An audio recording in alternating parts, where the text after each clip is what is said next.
I have a woefully undersubscribed subreddit, so please do me a favour. If you're a Redditor, head on over to r/postmortem studios and talk about anything related to any of my shenanigans.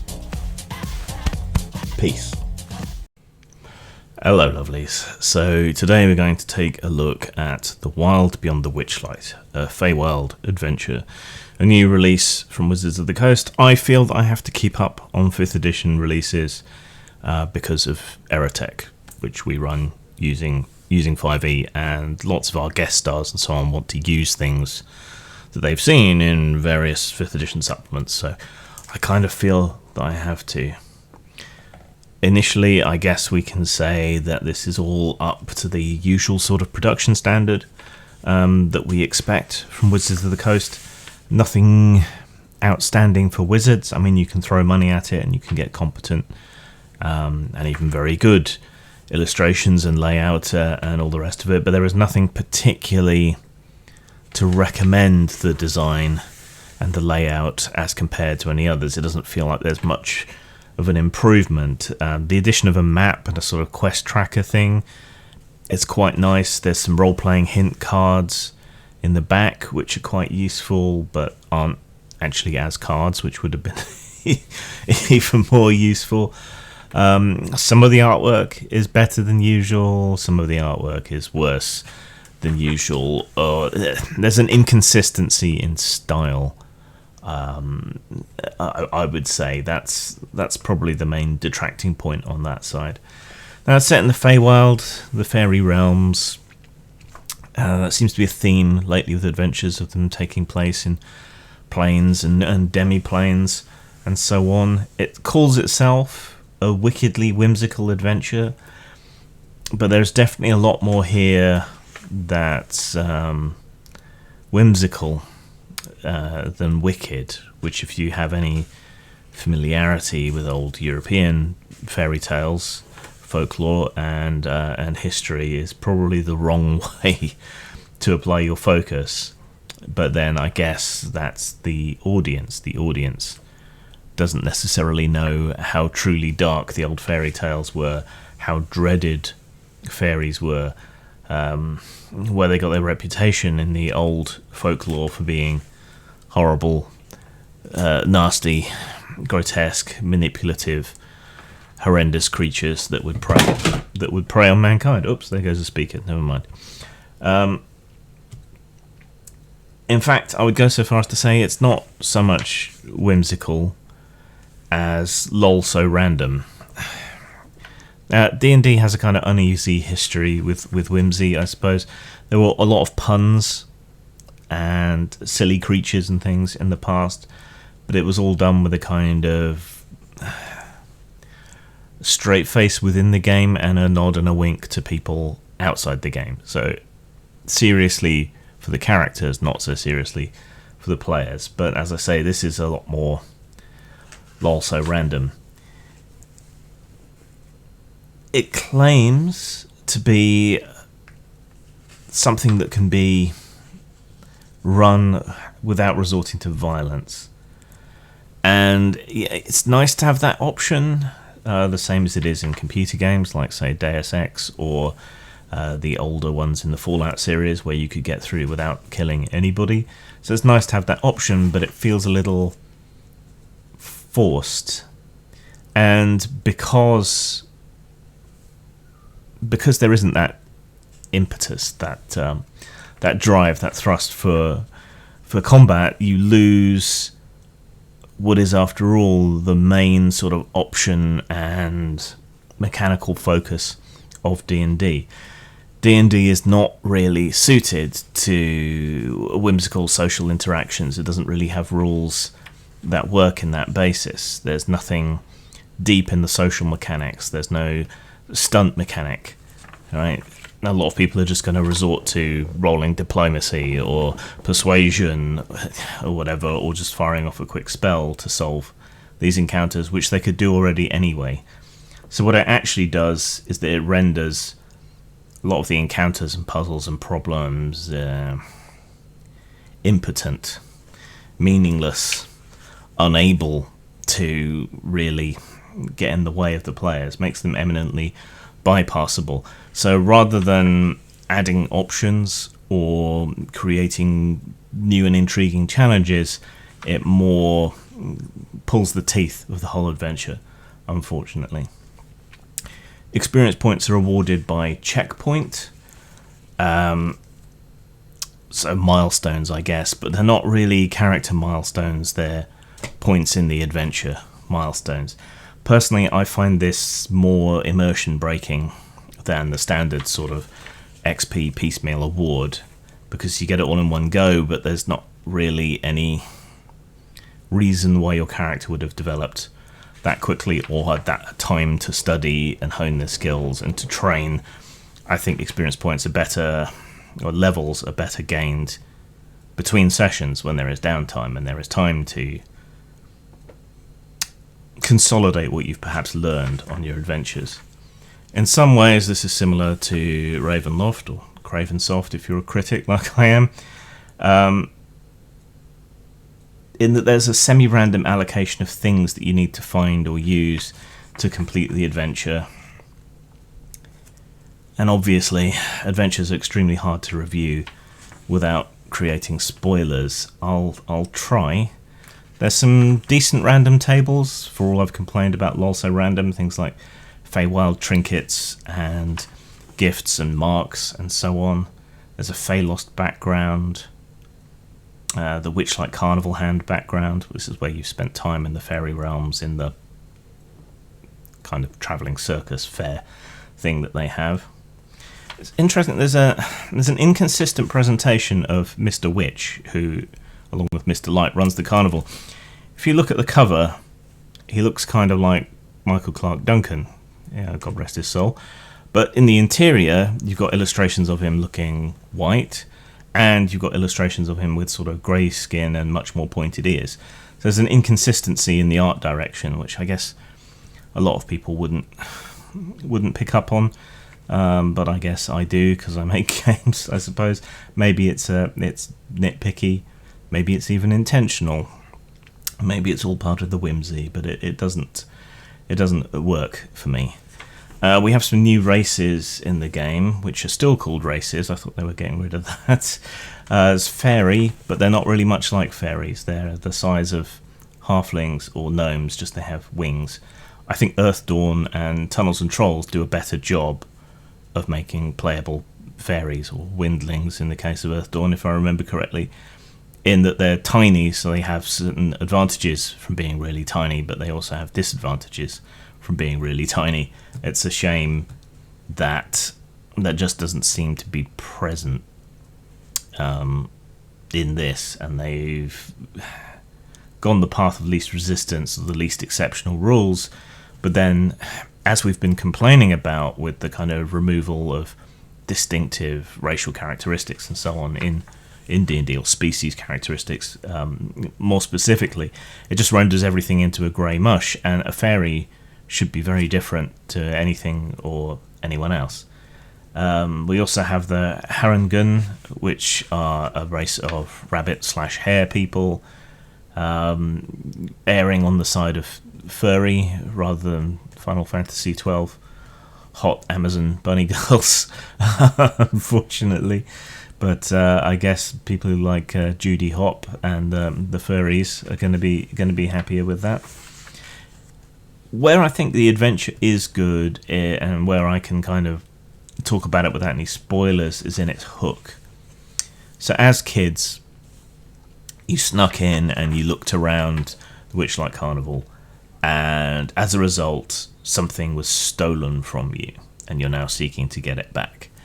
Now, that can be something like a favourite childhood toy or whatever else, but much more interesting, to my mind, is to have lost something like your artistic creativity, or your sense of wonder, or your handwriting, something ephemeral, and that plays more into the folklore and legends of pre-Christian Europe and so on, much, much more than the rest of the book does, to the point where it feels a little bit out of place with the lol so random nature of the rest of it. But as a group hook, that's pretty good.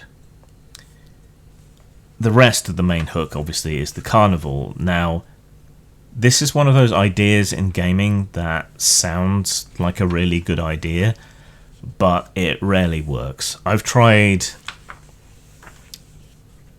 to introduce carnivals and circuses and sideshows and things into various games in various ways, and it never really works. And so part of the reason this review is so late from after I got the book is my health, and the other reason is I've been trying to quantify exactly why carnivals and things don't really work. I think it is because they are so passive. Even when it's things like puzzles, ring toss, races, whatever else that they've got going on, it's a role which isn't particularly engaging, and often you're just sitting back and watching the show, which is passive. So that's a lot of exposition for the games master to get into, while the players just kind of sit and listen, and that's a lot less fun for the majority of the group. And just doing a role where you're not engaged to describe what you're doing, you're not particularly engaged, or there's no option to cheat or bend the odds in your favour, and so on. It's just, there's not a lot of involvement for the players, there's not a lot for them to get their tactical minds or logical minds or puzzle solving, wrapped around. Riddles is the closest it probably gets to. But as a hook for the game, the original hook is good, but the carnival itself, I would advise spending as little time there as possible, because it's just going to be a lot of exhausting exposition and extremely taxing for the games master, and quite boring for the players. So, yeah, that's the problem. Anyway, from the Witchlight Carnival and its host of annoying and irritating and easily abusable characters, you then enter into the wider fairy world, ending up in a land called Prismere, which has been divided up into hither, thither, and yon between three witches. So kind of shades of the Wizard of Oz, except they're all evil witches, I guess. And there it's a MacGuffin hunt for your things that have been stolen, various other artifacts that you can use to bring the coven low and escape from their horrible effects. So yeah, it's basically a MacGuffin hunt. In terms of reusable material, a lot of this isn't really reusable. That's always the problem with adventures. But you can't really go back to this particularly easily. Maybe there's a few NPCs and characters you might use. There are some monsters which are reusable. There's the races, which might be reusable if you're so inclined. Or again, species is probably the better term. There's magic items and a few other bits that might be useful. Now, there are some references to very old school D&D, the old toy line, in some of the background details and the characters, which feels like a sop offered to old school players. But when you contextualize it within the rest of this adventure, it's basically meaningless. It seems like an acknowledgement, but it's so surface level and shallow and meaningless that I don't know that I would have bothered including it. Maybe it's a nod to the history of D&D as we count down to the 50th anniversary. Maybe that's the thing. But I don't know. People made a big fuss about it, but it just I don't see the point particularly. It makes me question some of the other choices as well. Coming away from this, I feel that the book, the adventure, the game is pretty disrespectful to the old original fairy stories from which it's trying to draw, many of which are much more wicked, which is the promise on the cover. They're a lot darker, a lot nastier, a lot meaner. Fairies are not meant to be these kind of playful, magical beings of wonder. They're meant to be dangerous and threatening. A visit to fairyland is meant to be nightmarish.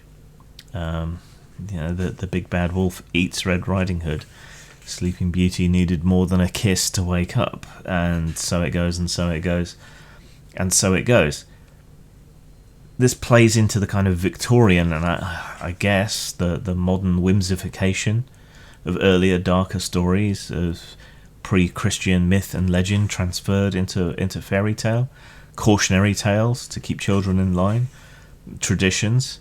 Now, it's not that I give a fuck necessarily about these traditional stories and ideas being changed or disrespected per se.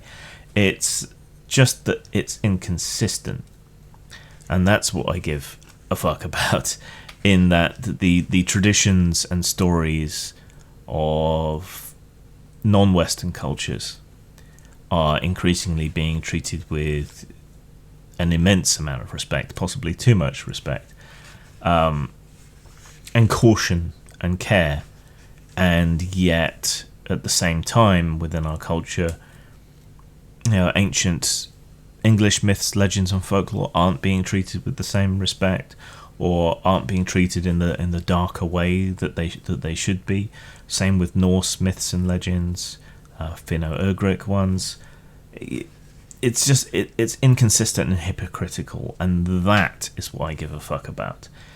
I think we should be free to create horrible versions of fairy stories. We should be able to create light and whimsical versions of fairy stories, and the same for the myths, legends, religions, and cultures of anyone, anywhere around the world.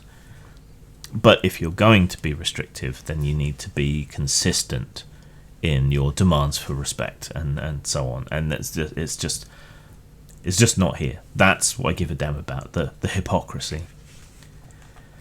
So, what can I say about this at the end of the day? It's going to come out with a reasonably high score, because there are things about it that I think are good and useful, but I still wouldn't recommend it despite that relatively high score, at least not if you share my sensibilities and concerns. It's more the construction of the adventure, which is a kind of semi-open world, and the tools that it provides, like the shorthand role-playing cards for the various NPCs and characters, so you can keep them consistent. Things like that are useful. The hook is good. The adventure itself is also random. It's too light. It's the whimsy is there, the wicked isn't. It's D&D for kids, but with too much complication to really be for kids, I guess. So it's well organized, more than usual, I suppose. It's well presented, but that's exactly what we expect. No better, no worse than anything else from Wizards. So style, contextually, because it's Wizards, I think I can give it a 3. In terms of substance, I would give it a 4 due to the usefulness of the tools, not so much the reusable content, just the way in which it is laid out, the way in which you're supposed to engage with the material, the tools it uses to help you. Those are all useful, and the things you can take and apply to your own games and so on. So it's useful there, but the adventure itself is not great. So substance, I can give it a 4. Star 3, substance 4, 7 out of 10, 3.5 out of 5, which is what I prefer, but not recommended. So given it's got an above average score, and it does have content you can use and tools you can half inch to use in your own games, why don't I recommend it? What you want is something like Coraline or Labyrinth. Yeah, what you want is Labyrinth.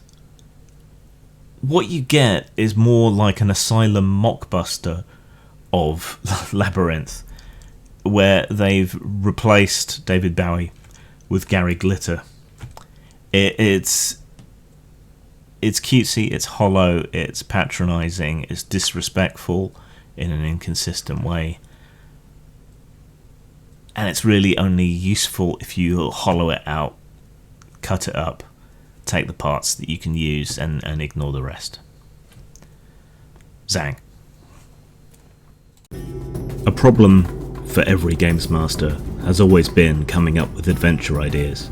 For years now, Postmortem Studios has been helping out with the 100 Adventure Seeds line. These provide adventure ideas for all genres, and you can get them at RPG Now or lulu.com.